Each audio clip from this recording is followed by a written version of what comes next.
मुरारबाजी पडले. मुरारबाजी बरोबर 300 मराठी ठार झाले आणि दिलेर खानाची 500 पठाण आणि बहाली आहे तेही ठार झाले.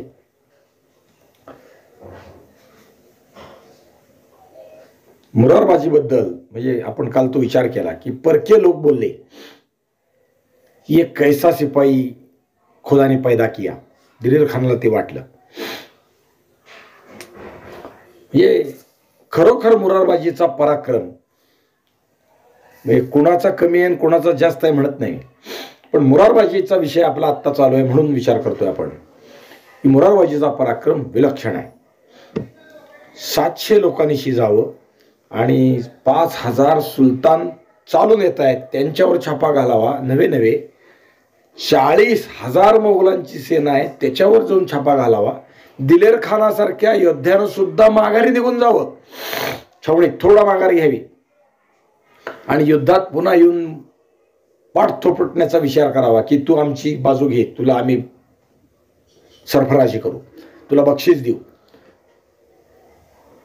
शिवचरित्राच्या बाबतीत तो विषय शिवाचे गण आहेत. एकदा शिवाला अधीन झाले की दुसऱ्या गोष्टीचा विचार करत नाहीत. मग ते कशासाठी जातील दुसऱ्याकडे, काय करतील. कितीतरी लोकांना शिवचरित्राचा विचार करत असताना आपण जेव्हा विचार करू की कितीतरी लोकांना परकेने आमिष दिली, पण शिवाजी महाराजांच्या चरित्रात असणाऱ्या या शिवगणांनी या आमिषाला कधीही भूलथापा किंवा त्याच्यानं ते आलेले नाहीत, कधीही त्या आमिषाला बळी पडलेले नाहीत. शिवाजी महाराजच नव्हे तर शिवाजी महाराजांच्या पश्चात कितीतरी वर्षे नव्हे शतके, 2 शतकं 3 शतकं शिवाजी महाराजांच्या पदरी निष्ठा ठेवल्या की त्या निष्ठा माघारी गेलेल्या नाही. नेताजी पालकरला मुस्लिम कसं का केलं होतं पकडले? नेताजी पालकर हा मुघलांचा शिवाजी महाराजांच्या आग्रा भेटीनंतरचा विषयात मुघलांचा सेनापती किंवा सरदार म्हणून त्यांच्याकडे गेला होता आणि त्याला बळजबरीनं पकडून दिल्लीला नेलं आणि दिल्लीला गेल्यावरती तो मुसलमान झाला. म्हणजे या गनिमी का होता? नाही तसं नाही आहे, त्याचा विषय वेगळा येतो. नेताजी पालकर 3ऱ्या दिवशी मुसलमान व्हायला कबूल झाले. जेव्हा त्यांच्यावर अत्याचार सुरू झाले मुसलमान व्हा म्हणून, तेव्हा 3ऱ्या दिवशी तयार झाले. एवढ्या लवकर तयार झाला जो प्रतिशिवाजी आहे, जो अनेक गोष्टींनी युद्धात आणि विषयात प्रत्येक गोष्टीत मतीने शिवाजी महाराजांसारखा विचार करतो, वागतो, तो 3ऱ्या दिवशी का कबूल झाला? त्याला त्याच्या डोळ्यापुढे उदाहरणं होती म्हणून तो 3ऱ्या दिवशी कबूल झाला की शिवाजीराजे पुन्हा आपण जर स्वराज्यात गेलो तर आपल्याला हिंदू करून घेतील याचा त्याला भरोसा होता. नाही गेलो तर मरून गेलो तर विषय संपून जाईल. म्हणजे स्वराज्याची सेवा करण्याच्या विचारानं इतर राहून आपण काही करू शकणार नाही. केव्हा तरी संधी मिळेल, म्हणजे क्या बडा तो दम बडा असा एक शब्द वापरला जातो. केव्हा तरी स्वराज्यावर आपल्याला औरंगजेब सोडेल. नाही सोडलं तर इतर हाताना जेव्हा स्वस्थता मिळेल तेव्हा तरी आपण पळून जाऊ. मग इतर हाताना याचा अर्थ दुसऱ्या स्वारीत सुद्धा त्याने विचार केलेला आहे मोगलांच्या, आणि त्याने तो प्रयत्न केलाय. तो लाहोरला काबूल कंदारच्या स्वारीवर गेला असताना लाहोरमधून तो पळून आलाय छावणीतनं नेताजी पालकर. लक्षात ठेवण्याचा विषय. संभाजीराजांना भेटला आणि संभाजीराजांनी ते नाही त्याच्या आधीचा विषय आहे. जेव्हा तो मुसलमान झाला होता त्याच्या वेळेसचा विषय. लाहोरमधून तो पळून आला आणि छावणीतून पळाल्यावर त्याला पुन्हा पकडलं आणि तो पळून गेला छावणीतून. म्हणून नेताजी पालकराला काय म्हणतात त्याला, असूड किंवा चापकाची फटकी मारलेली आहे. आणि त्याला निकोला मनुचीनं उपचार केलेला आहे. म्हणजे पुढचा विषय येतो तिथे येतो. नेताजीनं तो प्रयत्न केला, अयशस्वी झाला. पण जेव्हा पुन्हा दुसऱ्यांदा तो प्रयत्न केला तेव्हा तो यशस्वी झाला आणि तो रायगडावर आला, शिवाजी महाराजांना भेटला. मग भेटला, तो भेटायचं कारण काय, पुन्हा यायचं कारण काय, 2दा पळून जायचं कारण काय? पुन्हा स्वराज्यात यायचं आहे, मला पुन्हा तुमच्याबरोबर राहायचं आहे, हा त्याचा अर्थ आहे. मग मला माझ्या गोतात घ्या, माझ्या माणसात घ्या. म्हणजे ज्या वेळेस तो मुसलमान झाला त्यावेळेस त्याच्या डोक्यात ती भावना आहे की पुन्हा कधीतरी संधी मिळेल तेव्हा मला हिंदू करून घेतील महाराज, मी पुन्हा जाईन स्वराज्यात. तो विचार त्यानं त्यासाठी कितीतरी वर्ष वाट पाहिली, थोडके नाही. म्हणजे हे सगळे घटना आहे ते 1665ची आहे. नेताजी पालकर हा पुढचा थोडासा, आणि नेताजी पालकर स्वराज्यात आलाय तो राज्याभिषेकानंतर आलाय. 1676 नाही 75ला आलाय. आणि त्याला शुद्ध केलेला दिवस आहे आषाढ वद्य पंचमीचा. म्हणजे आपल्याकडे प्रक्षाळपूजा देवाची असते ना, तो दिवस आहे साधारण, लक्षात ठेवा. प्रक्षाळपूजा याचा अर्थच मुळात प्रक्षालन, शालन म्हणजे धुवून काढणे, प्र म्हणजे मोठं धुवून काढणे, प्र हे त्याचं विराट रूप दाखवतं. क्षालन म्हणजे धुवून काढणे. मग धुवून काढणे म्हणजे काय? सगळं धुवून काढणे, स्वच्छता करणे. मी नेताजी पालकरांची तशा हिशोबानं प्रक्षाळ पूजा असं म्हणा. आत्ता आपला विषय वेगळा आहे, नेताजी पालकर नाही. आत्ता आपण मुरारबाजीचा विचार करतोय. खरोखर जेव्हा मुरारबाजी घरातून म्हणजे पुरंदरावरून छापा घेऊन उड्या मारत मारत सुलतानांच्या या सुलतानी फौजेवर, मोगलांच्या फौजेवर किंवा दिलेर खानाच्या फौजेवर 5,000 पठाणांवर चालून गेला, तेव्हा त्याला काय वाटलं असेल किंवा काय विचार केला असेल? दोन्ही तिन्ही गोष्टींचा विचार आपण करू शकतो. स्वातंत्र्यवीर सावरकरांनी 2 कविता लिहिलेल्या आहेत. ते स्वातंत्र्यवीर सावरकरांच्या चरित्राच्या हिशोबानं आहेत. म्हणजे त्यांचं चरित्र, त्याचा विचार करत असताना 2 भाऊ काळ्या पाण्याच्या जन्मठेपेवर अंदमानात आहेत. 3रा भाऊ लहान धाकटा आहे, तो घरात आहे, पण तो सुद्धा शिक्षा होऊन जेलला गेलाय. घरच्या बायका माणसं, त्यांची संसाराची अवस्था अत्यंत वाईट आहे. कारण ते जहागीरदार होते, ते आधीच्या काळात संपत्तीवान होते. सावरकरांची सासूरवाडी तर एका संस्थानाची दिवाण असणारी सासूरवाडी आहे. तरी सुद्धा कुणीही त्यांच्या बायकांना घरात आश्रय दिला नाही, लक्षात ठेवा. आणि बायकांना घरात कुणी ठेवून घेतलं नाही. घरदार जप्त झाल्यावर राहायची पाळी विपन्न अवस्थेत आली. खायला काही नाही, अन्न काय, ते कशा राहणार, या गोष्टीचा सगळा विचार. तर ते स्मशानात किंवा जिथं 10वा 12वा होतं तिथं पडलेली जी पिंड असतात ती गोळा करून खाल्ली त्यांनी. तशातही ते उभे राहिले, त्यांचं केलं. पण याबद्दल सावरकरांनी जे विचार व्यक्त केला आहे तो विषय इथं नेताजी आपल्या मुरारबाजींना अत्यंत लागू होणार आहे. बाजीप्रभूंनाही तो तसाच, म्हणजे प्रत्येक स्वातंत्र्याच्या युद्धात उडी घेणाऱ्या प्रत्येकाला तो लागू होणार आहे. त्वच थंडिलीच ढकलली गृहवित्त मत्ता, डावा नलात वहिनी नवपुत्र कांता, त्वच थंडिली अतुल धैर्य वरिष्ठ बंधू, केला हवी परम कारुण्य पुण्य सिंधू, त्वच थंडिलावरी बळीप्रिय बाळ झाला, त्वच थंडिली बघ आता मम देह ठेला, हे काय बंधू असतो जरी साथ आम्ही, त्वच थंडिलीच असते दिदले बळी मी. म्हणजे रणभूमीचा यज्ञ पेटलाय आणि त्याच थंडीलावर आम्ही उभारलोय. त्याच थंडीलावरून आम्ही आमची ग्रह वित्त म्हणजे धन पैसा, ती सगळी जी मत्ता ही सगळी त्यात ढकलून दिली आहे. दावा नलात म्हणजे अग्नी पेटलाय, त्यात वहिनी बायको पोरगा हे पण ढकलून देतोय. धैर्य, पण हे सगळं कशासाठी आहे? वरिष्ठ बंधू, धैर्य. वरिष्ठ बंधूचा दोन्ही अर्थानं अर्थ आहे, किंवा धैर्याचा. बरं का, सावरकरांचा धैर्य वरिष्ठ बंधू त्यांना सांभाळत होते. म्हणजे त्यांचं धैर्य ते त्यांना प्रोत्साहन देणारे आहे. त्यांच्या प्रत्येक गोष्टीत ज्येष्ठ बंधू म्हणून ते उभे राहिलेले आहेत. वडील गेल्यावर ज्येष्ठ बंधू म्हणून उभारून वडिलासारखं त्यांना मायेची पाखर घातली. तसं सावरकरांच्या प्रत्येक कृतीला त्यांनी पुष्टी दिलेली आहे. म्हणजे केला हवी परम कारुण्य पुण्य सुद्धा, हवी म्हणजे यज्ञ केलंय ते पुण्य गोष्टीसाठी केलेलं आहे. कोणचं पुण्यप्रद गोष्ट आहे तर ती स्वातंत्र्याची आहे. पण इथपर्यंत थांबत नाहीत. म्हणजे धाकटा भाऊ तुरुंगात गेला, भाऊ ज्येष्ठ तुरुंगात गेला, मी गेलो, घर संपलं, सगळं संपलं, ह्याच्याबद्दल शोक करत नाहीत. उलट ते पुढचं म्हणतात, हे काय बंधू असतो जरी आम्ही साथ आहे. 3च नाही 7 असतो तरी काय, तोच थंडीलीच असते दिलेले बळी मी. म्हणजे त्याच थंडीलावर उभं रणयातण्यात सगळे दिलेले असते. बाजीप्रभूंचं उदाहरण आपल्याला जिवंत आहे. 2 भाऊ आहेत, फुलाजी आणि बाजी. फुलाजी प्रभू लोकांना माहीतही नाही, ते सिनेमामुळे कळले तरी. दोन्हीच्या दोन्ही भाऊ एका युद्धात मरतात, साधी गोष्ट नाही. एका युद्धात एका ठिकाणी दोघं भाऊ पाठीला पाठ लावून लढतात. शिवाजी महाराजांसाठी लढतात, स्वराज्यासाठी लढतात. बाबासाहेब पुरंदर यांचं एक वाक्य आहे, बाजीप्रभू देशपांडे का मेले, तानाजी मालुसरे का लढले, किंवा मुरारबाजी का लढले, हे ज्याला कळेल त्याला शिवचरित्र कळेल. पैशासाठी लढले का? ह्यांना पैसे द्यायला तयार होते ना लोक. फिरंगोजी नरसाळा पुढचा विषय आहे. म्हणजे किती लोकांची नावं सांगावीत, कुणाचंही नाव घ्या, कुणीही घ्या. आपल्याला म्हणजे पुरंदराचा विषय सगळा चालू असताना पन्हाळ्याच्या विषयाची आठवण देतो. थोडं मागं जाऊ. आम्ही तुम्हाला रात्री भेटायला येतो म्हणून शिवाकाशीत रात्री आले. म्हणजे ती पालखीतून पळून चालताना दुसरी पालखी केली, शिवकाशीत त्यात बसले वगैरे वगैरे सगळं ती कथा आपल्याला सगळ्यात झाला आयुष्य. शिवकाशी त्याला माहित नव्हतं का हे निदान लढताना मरू किंवा जगू असे तरी आशेवर होते. युद्धात काय होईल ते होईल, हातवा प्राप्यसी स्वर्गम जितवा मोक्षसे माही, या न्यायानं युद्धात उतरलेत. मेलो तर स्वर्गाची प्राप्ती आहे आणि जगलो तर पृथ्वीचं राज्य आहे. पृथ्वीचं राज्य म्हणजे जगलो तर आम्ही शिवाजी महाराजांच्या बरोबर आहोत, पण जगलो तर ही निदान आशा तरी आहे. इथं शिवकाशीदार ती तरी आशा आहे काय? हा नाही.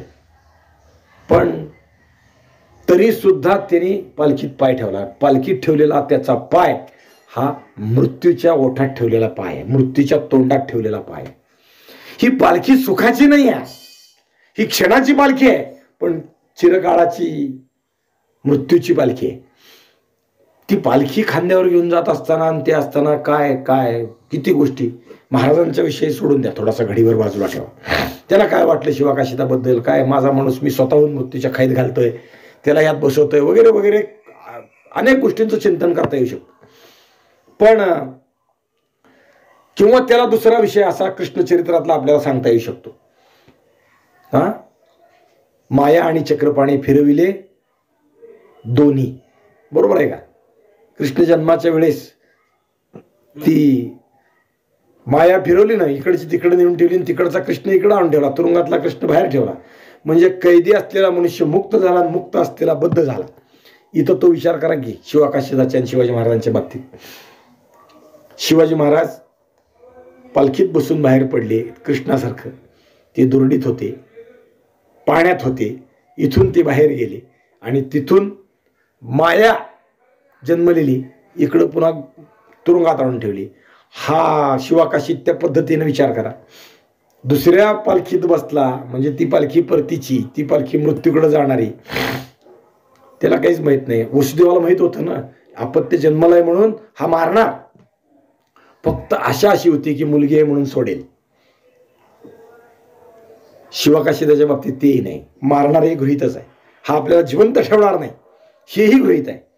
म्हणजे नकली शिवाजी महाराज झालो तरी मृत्यू आहे. आणि सत्य शिवाजी महाराजाचा विषय किती अवघड आहे.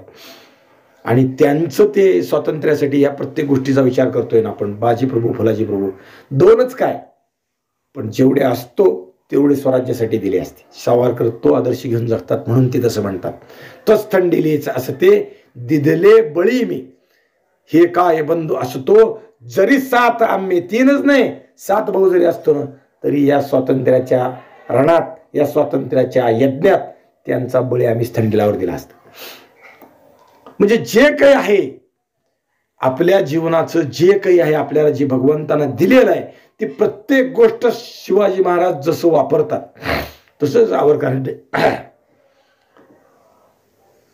स्वातंत्र्यासाठीच वापरलेलं आहे. त्याच्याबद्दल त्यांनी ते पण लिहून ठेवलंय. हे मातृभूमी तुझला मनवाही येले, वक्तृत्व वाग विभवही तुझ अर्पी येले. सावरकरांचं वक्तृत्व अमोघ होतं. भले भले लोक त्यांचं वक्तृत्व ऐकून गळाटून जायचे. विशेष आहे ते. जेव्हा गांधींचा स्वातंत्र्याच्या विषयानं उदयही झाला नव्हता तेव्हा सावरकर अभिनव भारताची योजना चालवत लंडनला पोहोचले होते. लंडनला देश परदेशातले क्रांतिकारक एकत्र करून किंवा नवीन तरुण जे शिकायला आले त्यांना एकत्र करून प्रोत्साहन देऊन स्वातंत्र्य युद्धात आणत होते. गांधी एकदा सावरकरांचं व्याख्यान ऐकायला लंडनला गेलेली होती. लक्षात ठेवा, लंडनला असताना सावरकर अभिनव भारतचं काम जे होतं किंवा सावरकरांचं जे काम इंडिया हाऊसमध्ये चालत होतं ते ऐकायला गांधी तिथे गेले होते. आणि सावरकरांच्या वक्तृत्वानं ते प्रभावित झाले होते. पुढच्या काळात सावरकर तुरुंगात गेले आणि गांधी देशात आले आणि मग टिळक नसल्यामुळं मोठा नेता म्हणून त्यांचा उदय नेहरू आणि बाकीच्या गोष्टींना अनेक गोष्टींना पुढे आले. पण सावरकरांचं जे आहे ते माझ्यापाशी काय आहे, धन आहे, सोडलं स्वातंत्र्यासाठी. सोडलं म्हणजे ते सगळं संपलंच ना, काहीच राहिलं नाही. मग माझ्यापाशी काय आहे, माझी लेखणी आहे, ते स्वातंत्र्यासाठी मी अर्पण केली. प्रत्येक गोष्टी सावरकरांच्या चरित्रात स्वातंत्र्य आणि हिंदुस्थानचा विषय, मुक्तीचा जो आहे तो त्यांनी विचार केलेला आहे. वक्तृत्व कशासाठी, स्वातंत्र्यासाठी. माझ्या वक्तृत्वातून हजारो तरुणांना प्रेरणा मिळते, ती त्यांना देतो. त्यातून लोक उठतील, त्यातून उभे राहतील. भगतसिंग सावरकरांचे अनुयायी होते असं म्हटलं तर वावगं ठरणार नाही, इतकं ते भगतसिंगांचं उदाहरण म्हणजे जाज्वल्य आहे. त्यांचा तो पुढं म्हणजे बॉम्बस्फोट, संसदेतला, सॉन्डर्सला घातलेल्या गोळ्या, हा सगळा विषय आहे. पुढं त्यांचं पकडलं जाणं आहे आणि फाशी आहे, हा माहीत आहे विषय. पण हे लोकांना माहीत नाही की सावरकरांचं पुस्तक भगतसिंगांनी प्रकाशित केलंय. माहिती आहे का? नव्हतं माहित. हा, सावरकरांचं पुस्तक भगतसिंगांनी प्रकाशित केलंय, कारण यातून स्वातंत्र्याची प्रेरणा मिळते, ही भगतसिंगाला मिळालेली आहे. कॉलेजच्या जीवनात सावरकरांनी जे लंडनमध्ये लिहिलेलं पुस्तक आहे ते इथं पाठवलं आणि त्याचं प्रकाशन भगतसिंगांनी केलेलं आहे. लक्षात ठेवलं पाहिजे. माझी जन्मठेप नाही सर, माझी जन्मठेप हे अंदमानला गेल्यावर आहे.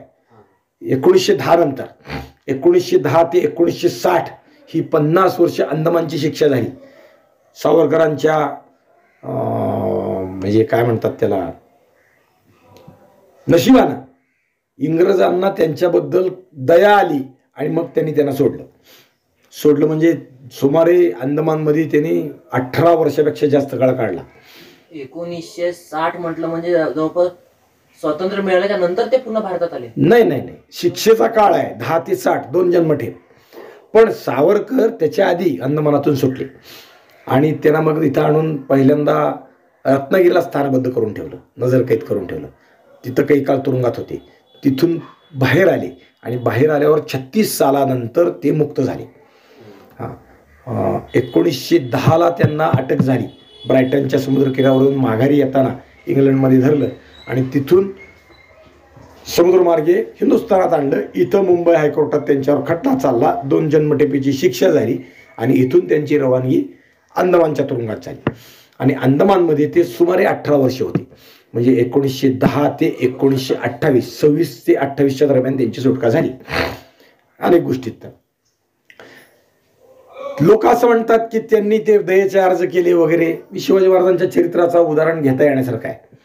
दयेचे अर्ज, शिवाजी महाराजांनी 10 वेळा औरंगजेबाला सांगितले की आम्ही तुमचे सरदार आहोत, आम्ही तुमचे वफादार आहोत, आम्ही तुमचे निष्ठावंत आहोत.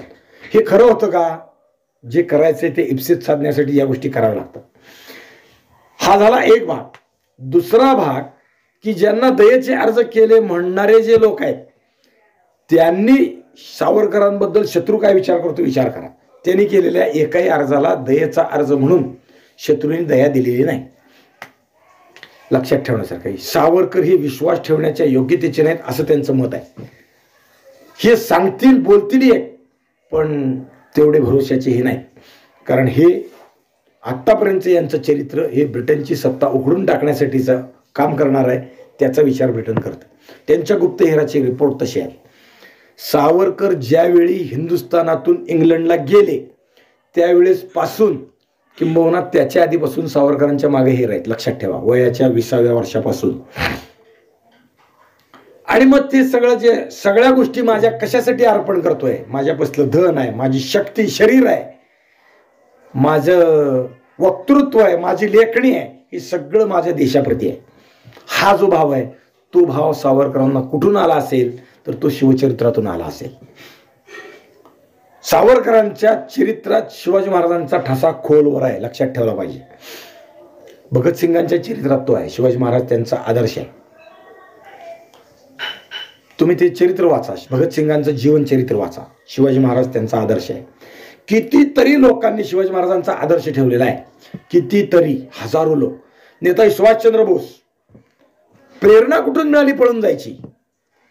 कैदी होते, कुठून मिळाली? शिवाजी महाराज त्यांची प्रेरणा आहे, लक्षात ठेवलं पाहिजे. वेशांतर केलं, निघून गेले.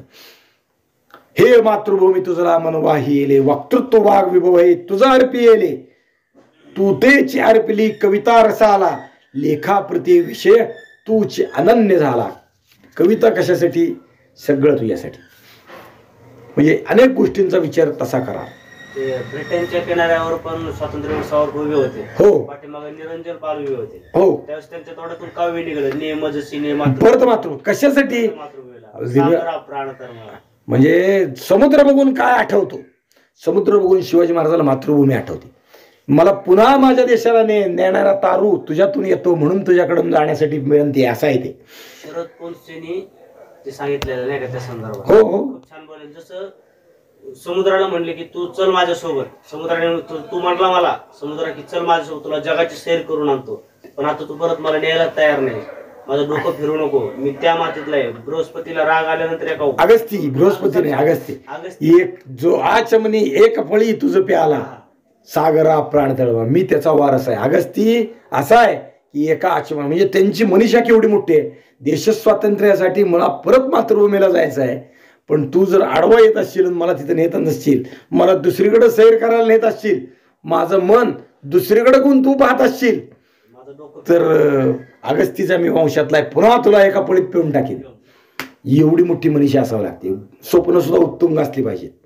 बारकी बारकी स्वप्न नाही ठेवायची. मोठा आहे का ब्रायटनच्या किनाऱ्यावरचे ते काव्यच मोठं आहे. अजरामर झालं पण ते. अहो एवढंच नाही, म्हणजे या सगळ्या गोष्टी शिवचरित्राचा आदर्श ठेवणाऱ्यासारख्या दिसतात. अनेक गोष्टींचा विषय तसा विचार करण्यासारखा. शिवाजी महाराजांच्या बाबतीत जर विचार करत असेल ना, प्रत्येक मावळ्याचा विषय, जेव्हा मुरारबाजी हाती तलवार घेऊन बाहेर पडले तेव्हा त्याला काय मृत्यूची भीती वाटली नाही वाटली हा विचार आपण करतोय. सावरकरांनी जेव्हा त्यांना काळ्या पाण्याची शिक्षा झाली ती अंदमानला गेली तेव्हा एक काव्य लिहिलं की ते काव्य म्हणजे त्यांचं कवच आहे. त्या कवचाचं अभेद्यता प्राप्त करून आपण पुढचं आयुष्य कंठायचं आहे हा विचार त्यांच्या डोक्यात आहे. ती काव्य आहे ना ती फार विलक्षण आहे. अनादि मी अनंत मी अवध्य मी मला मार रिपुकवण असा जगती जन्मला, असं ते काव्य आहे. म्हणजे मी अनादि आहे, अनंत आहे, मग ते आत्म्याच्या हिशोबाने आहे. आत्मा, आत्म्याला मरण नाही, हा सगळा भाग जरी असला तरी सावरकरांचं हे काव्य इथं मुरारबाजीला तंतोतंत लागू होतं. अनादि मी अनंत मी अवध्य मी मला, मी अनादि आहे मी अनंत आहे, दोन्ही तिन्ही अर्थानं त्याचा विचार करता येतो. म्हणजे अनंत ह्याचा अर्थ भगवंताचं नाव आहे. हां, जो एका ठिकाणी नाही किंवा एक नाही अनेक ठिकाणी आहे, अनेक जीवात आहे, तो अनंत आहे. मग मी भगवंताचा अंश आहे म्हणजे मी अनंत आहे. हा, अनादि आहे, मी जन्मलो असं नाही. भगवंत किंवा विष्णूचा अवतार कृष्णावतार आहे, जन्म म्हणून ती कृष्णाष्टमी ठीक आहे, रामनवमी त्यापुरती ठीक आहे, कालची वामन द्वादशी त्यापुरती ठीक आहे, पण भगवान विष्णू मूळ आहे त्यांचा जन्म, त्यामुळे ते अनादि आहे. त्याला काळ नाही, त्याची ज्ञाती नाही. आणि जसा मी अनादि आहे अनंत आहे तसा अवध्य मी आहे, मला मारू शकेल असा जगात कोणी नाही. मुरारबाजीची भावना तीच आहे. मला मारू शकेल असा कोण आहे? दिलेर खान. कुठला दिलेर खान? कोण मारतो मला? मारिल रिपू जगती असा कवण जन्मला, कोण मला मारायला जन्माला आलाय? अट्टहास करीत जाई धर्मधारणी, मृत्यूशीच काट घालू मी घुसेरणी. अग्निजाळी मजसी ना खडग छेदितो, भिवने मला भ्याड मृत्यू पळत सुटतो. कुठला मृत्यू? हातावर आधीच संपलेला आहे. म्हणजे शिवाजीराजांच्या पदरी आलो तेव्हाच विचारलं, काय राजा, स्वराज्यावर तुझ्यासाठी, जीवावर तुझ्यासाठी तुळशीपत्र ठेवू का निखारा ठेवू? मग ती कसला मृत्यू? मला बघून मृत्यूच पळत सुटतोय. खुळा रिपू, दिलेर खान खुळाच किती हिशोबात. खुळा रिपू तया स्वये, मृत्यूच्याची भीतीने भिबू मुजसी ये. मला मारायची भीती घालून तू अंगावर येतोय, मी काय भीतो काय त्याला? लोट हिंस्त सिंहाच्या पंजरी मला, हजारो सिंहाच्या पंजाखाली मला जरी लोटलंस, नम्रदास समचाटील मम पदांगुला. तू जरी सिंहदास होऊन माझे पदांगुळ चाटायला लागला, कल्लोळी ज्वालांच्या फेकीशी जरी हटुनी भोवती रचील शीत सुप्रभावली. आण तुझ्या तोफांना क्रूर सैन्य ते, यंत्र तंत्र शस्त्र अस्त्र आग ओकते. मुरारबाजी बाबतीत काय आहे? एक तरी शब्द माघारी फिरवून दाखवा तुम्ही. सगळं मोरारबाजीला लागलं. हला हला हला हला हलाहल म्हणजे शंकराने पिलेलं विष. हला हला त्रिनेत्र तो मी तुम्हासी तैसाची गिळून जिरतो. भगवान शंकराने हलाहल पचवलं. मी त्याचा वारस आहे म्हणून मी अनादी आहे, म्हणून मी अनंत आहे. मी तुम्हासी गिळतैसाची गिळतो, त्या शत्रूलाही मी गिळतो. दिलेर खान हा इतिहासात ज्ञात झाला असता का मोरारबाजी नसता तर? सांगा. एक मुघलाचा सेनापती एवढी नोंद मुघलाच्या दरबारच्या कागदात झाली असती, पण पुढच्या इतिहासाला त्याचं नाव कितीतरी लोक आले न गेले ना हो, पण दिलेर खान जगाला कळाला कशामुळं? मोरारबाजीच्या पराक्रमामुळे. लक्षात ठेवायचा विषय. किती युद्ध लढले त्यानं, तर किती हयात घालवली रणभूमीवर. मिर्झाराजे जयसिंग कळाले जगाला कशामुळं? शिवाजी महाराजांशी युद्ध केल्यामुळं. म्हणजे ज्याला आपण शत्रू सुद्धा कसा असावा. औरंगजेबाच्या आधी मोगलाच्या सत्तेत थोडकी राजे झाले काय? हिंदुस्थानच्या राज्यपाटावर थोडे राजे बसले काय? पण ते सगळेच राजे माहीत आहेत का आपल्याला? नाही. औरंगजेब माहीत आहे का? अफजल खान माहीत आहे का? शिवाजी महाराजांशी शत्रुत्व केलं म्हणून. त्यांनी त्यांचा पराभव केला म्हणून ते अजरामर झाले. जोपर्यंत शिवचरित्र आहे, मला नाही वाटत की शिवचरित्र चंद्रसूर्याच्या अस्तापर्यंत संपेल, तोपर्यंत ही माणसं इतिहासात जिवंत राहतील. केवळ शिवाजी महाराजांशी वैर केलं म्हणून. बारकी बारकी माणसं असू द्या, फतेखान असू द्या, फतेखानाचा जेव्हा तुम्ही विषय निघाल तेव्हा तुम्हाला शिवाजी महाराज आठवणार, पण नुसता फतेखान आठवेल का? कधीच आठवणार नाही. दुसरा फतेखान माहीतच नाही इतिहासात. आदिलशाही, मुघलशाही, निजामशाही, कितीतरी राजे होऊन गेले. एक उदाहरण सांगतो थोडक्यात. आशुतोष रहाणे म्हणून एक संभाजीनगरचा विद्यार्थी आहे. आत्ता तो डेक्कन कॉलेजला शिकतोय, पण त्याचा नाणकशास्त्रावरचा अभ्यास आहे, नाण्यावरचा अभ्यास आहे. 3 पुस्तकं त्याची प्रकाशित झाली आहेत. एक स्वराज्याचं चलन नावानं शिवाजी महाराजांच्या आणि नंतरच्या राजांच्या चलनावर संभाजीराजे, राजाराम महाराज याच्यावर एक पुस्तक आहे. दुसरं एक पुस्तक आहे छत्रपांची नाणी नावानं. बरं काय, 2 पुस्तकं तर मोठीच आहेत. अजून एक पुस्तक आहे. पण यांनी आता एक नवीन विषय लोकांपुढे मांडायला सुरुवात केली. फेसबुकवर आहे, वाचायचं असलं वाचा. मुघल सल्तनतीतील किंवा दिल्लीपती बादशांच्या सल्तनतीतील अज्ञात लोकांची नाणी असा विषय आहे. मुघलाच्या दिल्लीच्या राजपाटावर बसलेले राजे ज्यांचा कार्यकाल 80 दिवस, 35 दिवस, 40 दिवस आहे, पण त्यांनी नाणी छापली आहे. राजपदावर बसल्यावर पहिलं काम खुतबा पडणे, म्हणजे ते राजपदाचं फरमान जाहीर करणे, आणि दुसरं नाणी पाडणे. हे सगळ्यात महत्त्वाचं काम आहे. म्हणजे राजा झाल्याचं घोषित होतं, लोकांपर्यंत ते पोचतं. तर असे लोक जे आहेत की ज्यांचा कार्यकाळ अगदी अल्प आहे, स्वल्प आहे, पण नाणी पाडली, त्यांची नाण्याची मालिका तो चालवत आहेत. कमीत कमी 27 लोक आहेत अशी त्याच्या हिशोबात. पण ही 27 लोक माहीतही नाहीत ना आम्हाला. त्यानं नाव लिहिलं आणि नाणं पाडलंय म्हणून जर छापलं तरी आम्हाला माहित नाही. केवळ नाणं निघालं एवढंच माहिती, तो राजा होता एवढंच माहिती. पण औरंगजेब हिंदुस्थानातल्या सगळ्या लोकांना माहिती आहे का? त्यानं शत्रुत्व शिवाजी महाराजांशी केलं म्हणून. अफजल खान ज्याच्या पदरी होता त्या बादशाचं नाव कोणाला माहित नाही. तो अली आदिलशाह होता, इब्राहिम आदिलशाह होता की मोहम्मद आदिलशाह होता, नाही. पण अफजल खान हिंदुस्थानात सगळ्याला माहित आहे का? त्यांनी शिवाजी महाराजांशी वैर केलं म्हणून. तसं इथं दिलेर खानाने शिवाजी महाराजांच्या फौजेतल्या मोरारबाजीशी वैर केलं आणि मोरारबाजीने त्याच्याबरोबर युद्ध केलं, मोठं महायुद्ध केलं. महायुद्ध म्हणजे ज्याला घनघोर संग्राम, म्हणजे विपरीत युद्ध, अशा पद्धतीने विचार करत असताना मोरारबाजीचं युद्ध डोळ्यापुढे आलं पाहिजे. किंवा येतच मोरारबाजी तसा आहे, अवघे 700 घ्यावेत आणि 40,000वर तुटून पडावं. इतिहासात असं उदाहरण नाही. बाबा विपरीत युद्ध जर म्हणलं ना तर शिवाजी महाराजांचे प्रत्येक युद्ध विपरीत आहे. ते शिवाजी महाराजांच्या युद्धाचं तंत्रच ते आहे. नुसतं प्रत्येक युद्ध नाही, तंत्रच ते आहे. कमीत कमी माणसांनीशी, कमीत कमी वेळेत जास्तीत जास्त शत्रूचा, जास्तीत जास्त साधनांसह असलेल्या शत्रूचा पूर्ण पराभव म्हणजे शिवाजी महाराज. सुरुवातीला जो तोरणा किल्ला घेतला मावळे किती नाही, तोरणा किल्ल्याच्या बाबतीत विषय सोडून द्या, म्हणजे ते कोणी नव्हतंच युद्धाला. नव्हतं. हा, फतेह खान, अफजल खान, रुस्तुम जमान, फाजल खान, सिद्दी जोहर,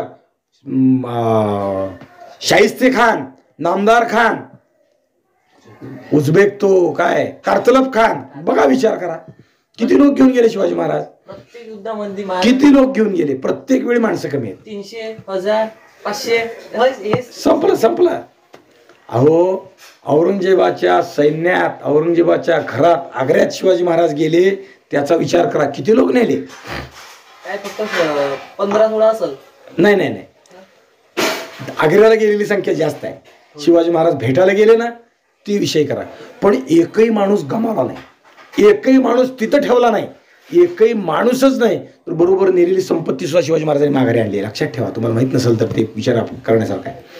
संपत्ती म्हणजे जड जवाहीर होतं महाराजांच्या बरोबर, ते सुद्धा पुन्हा स्वराज्यात आणले. विलक्षण आहे.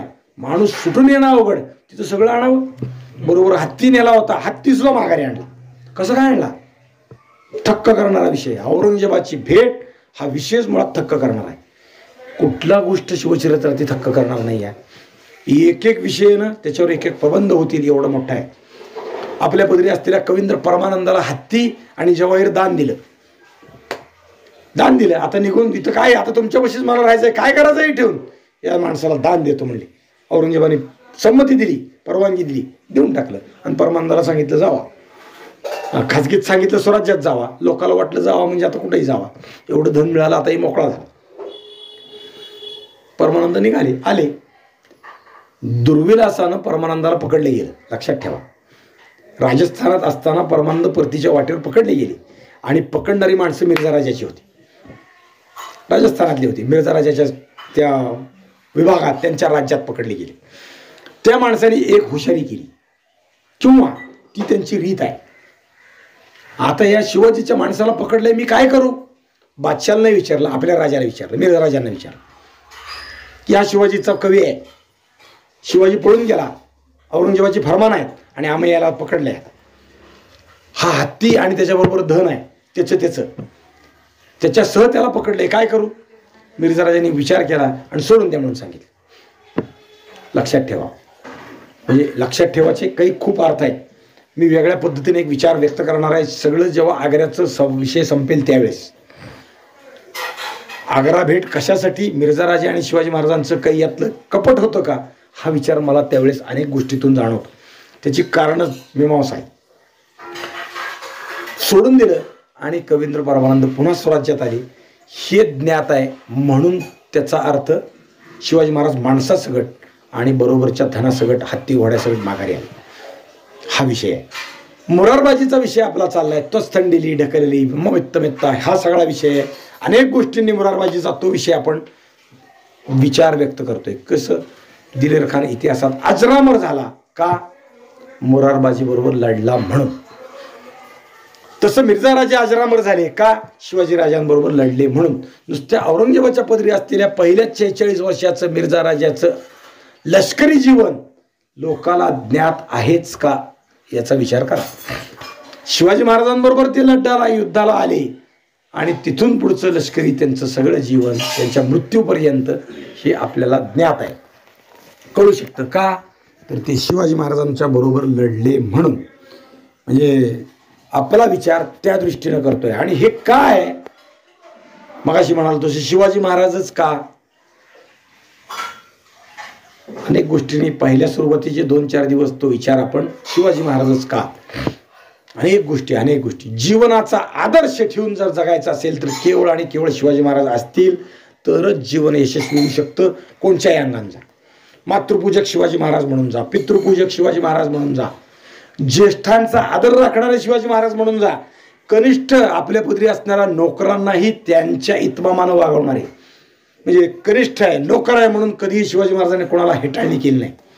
मग ते सोनूपण डबीर असतील, नाहीतर या पुरंदरावरचे सरदरवाजे राखणारे महार मंडळी असतील, कुणाचीही शिवाजी महाराजांनी हेटाळणी केली. या नाईक बसा, बहिर्जी नाईक असतील किंवा तानाजी मावसरे असतील, म्हणजे हेर खात्याचा आहे, सामान्य हेर आहे.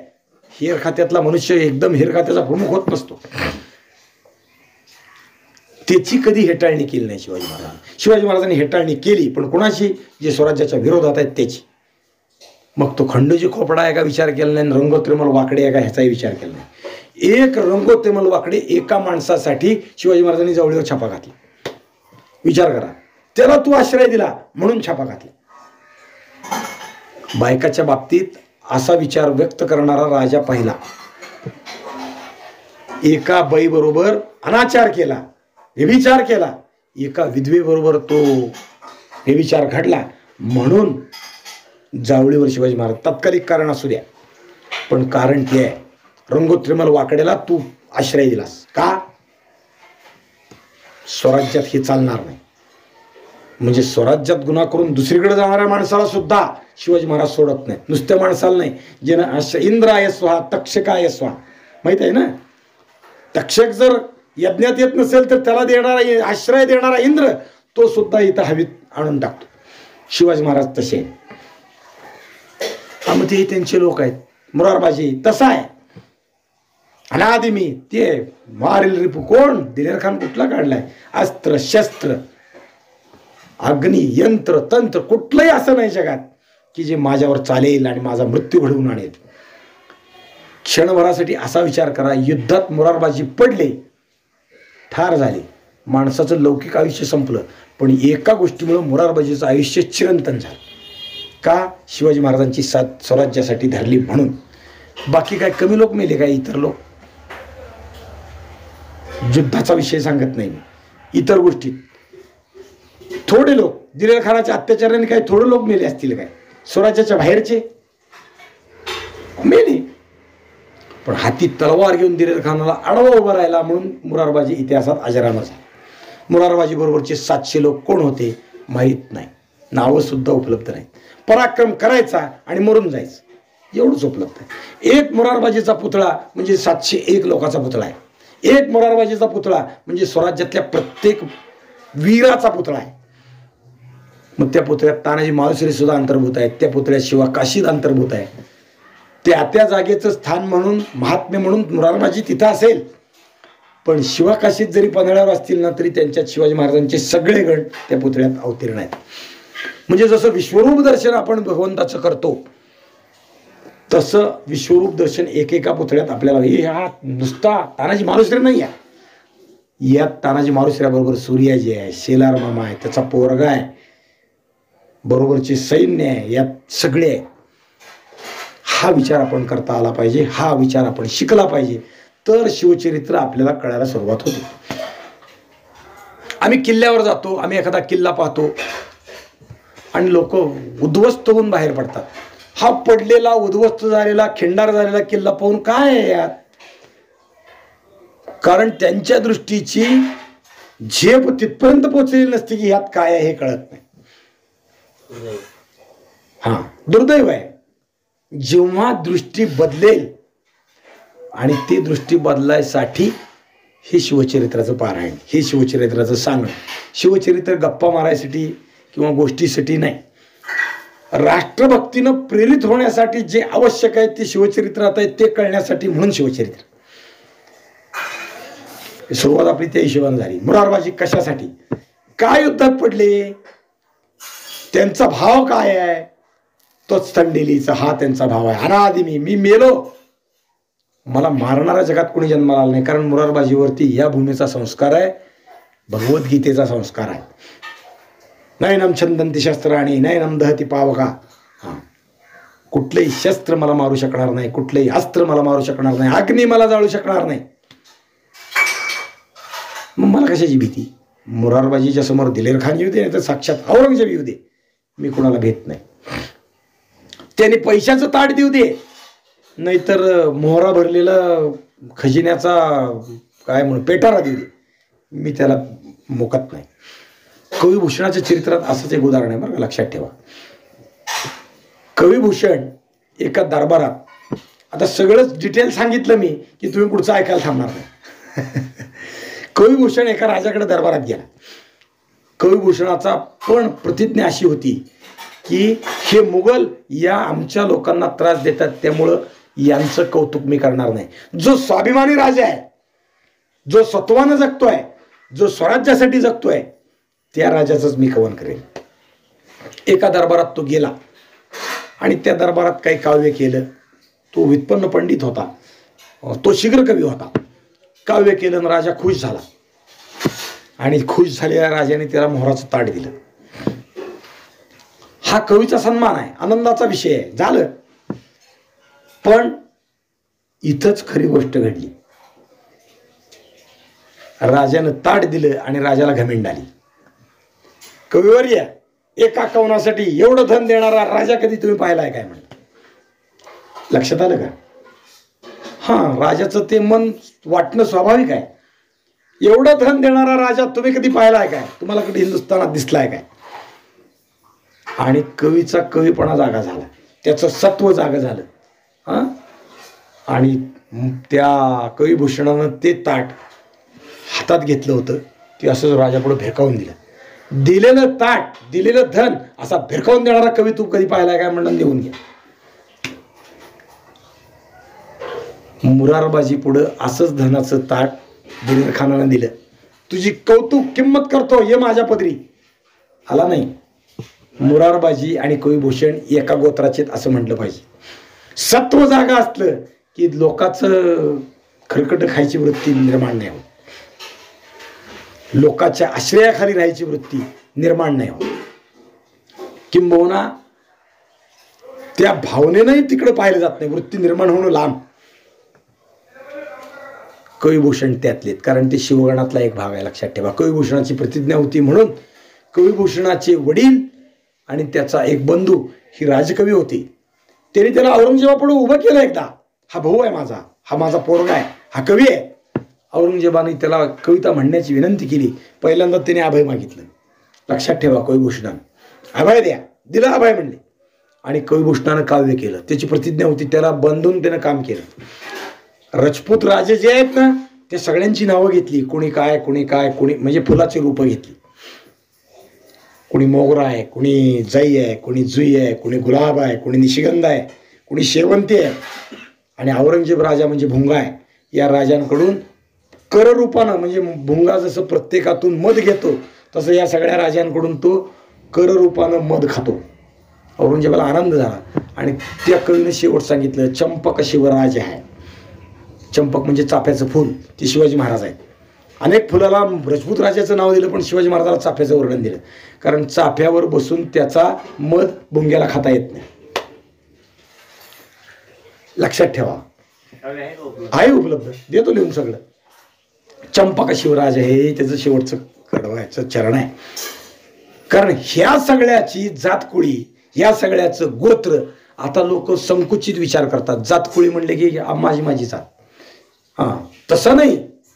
यांचं सगळ्याची जातकुळी ही राष्ट्र आहे, सत्व आहे, स्वत्व आहे. सत्व आणि सत्व दोन्ही गोष्टी वेगळ्या आहेत. स्वत्व आणि सत्व. माझ्यापणा, माझा म्हणजे मीपणा नाही बरं का, यात तो विषय महत्वाचा आहे. तो मुरारबाजीच्या चरित्रात इथं आपल्याला दिसतो. आणि म्हणून परके शत्रू सुद्धा वर्णन करतात, मुरारबाजी सामान्य माणूस नाही, ये कैसा सिपाही खुदा ने पैदा किया. काय माणूस निर्माण केला देवानं, असं वाटणं हेच एका वाक्यात मुरारबाजीचं चरित्र सांगणं आहे. ये कैसा सिपाही खुदा ने पैदा किया, बरोबर आहे, अनन्यसाधारण. म्हणजे परक्याने असं करावं. महाराजांना काय वाटलं असेल? महाराजांना दुःख झालं, मुरारबाजी पडले, दुःख झालं. आणि गडातल्या लोकांना काय वाटलं असेल? गडातल्या लोकांना दुःख झालं, एक आवंडा गिळाला आणि गड पुन्हा युद्धाला उभा राहिला. मुरारबाजी पडले म्हणून गड नाही पडला. हे शिवाजी महाराजांच्या चरित्रातला विशेष आहे. गड पुन्हा तेवढ्याच तोलानं उभा राहिला. मुरारबाजी पडला तरी किल्ला नाही पडला. गडावरचा सरदरवाजावरचा भगवा झेंडा आवेशानं फडकत होता. झेंड्याखाली उभारलेल्या त्या सरदरवाजा राखणाऱ्या महार मंडळींची छाती तशीच फुगलेली होती. ते तेथून जणू मुखीपणानं आपल्या धन्याला, मुरारबाजीला ते किल्ल्यावरचा सरंजामदार, एक सरदार किंवा आपला हुकूम देणारा म्हणून धनी मानत असतील, त्याला मुजरा करीत होते, म्हणत होते, जोहार धनी जोहार, जावा देवाघरी तुम्ही सुखरूप जावा, पण पण गडाची चिंता करू नका. मृत्यूच्या वेळेस जर चिंता असेल तर मोक्षाला जात नाही. डोक्यात काही विषय असेल तुम्ही चिंता करू नका. मोरारबाजीला चिंता असेल तर कशाची? पुरंदर पडला तर काय करावं? मी पडतो, मी मेलो तर 72, काही नाही, पण पुरंदर पडता कामा नाही. ही तुमची चिंता धरू नका. आम्ही लोक आमच्या छातीच्या ढाली करू आणि जोपर्यंत ती ढाल आहे तोवर झेंड्याला हात लावायला कोणाची नाही अजून व्याली नाही.